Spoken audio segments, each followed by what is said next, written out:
નમસ્કાર દર્શક મિત્રો, હું છું રૂપલ લુણેચિયા. સંપૂર્ણ ન્યૂઝમાં આપનું સ્વાગત છે. વડગામ ખાતે આવેલ બેંક ઓફ બરોડાની શાખામાં બેસી ખેડૂતો પાસે ઇન્ડિયા ફર્સ્ટ ઇન્સ્યોરન્સ કંપનીમાં આકર્ષક વ્યાજદર આપવાની લાલચ આપી રોકાણ કરાવતા આ વીમા કંપનીના એજન્ટે 9 જેટલા ખેડૂતો પાસે રોકાણ કરાવેલ 25 લાખ જેટલી રકમ પરત ન કરી છેતરપિંડી આચરી હોવાની રાહ ઉઠી છે.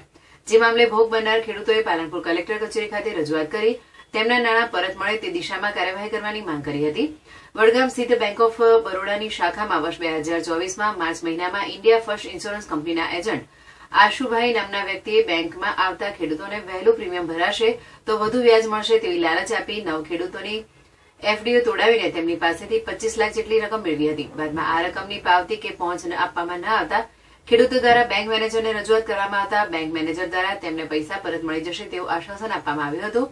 જેમાં આ 9 ખેડૂતોએ 1 વર્ષ વીતવા છતાં તેમના પૈસા પરત ન મળતા તેમજ તેમની રજૂઆત ધ્યાને લેવામાં ન આવતા છેતરપિંડીનો ભોગ બનેલા ખેડૂતો ન્યાય મેળવવા પાલનપુર કલેક્ટર કચેરી ખાતે દોડી આવ્યા હતા, જ્યાં લેખિત રજૂઆત કરી ઇન્ડિયા ફર્સ્ટના એજન્ટ આશુભાઈ સામે કાર્યવાહી કરવાની માંગ કરી હતી.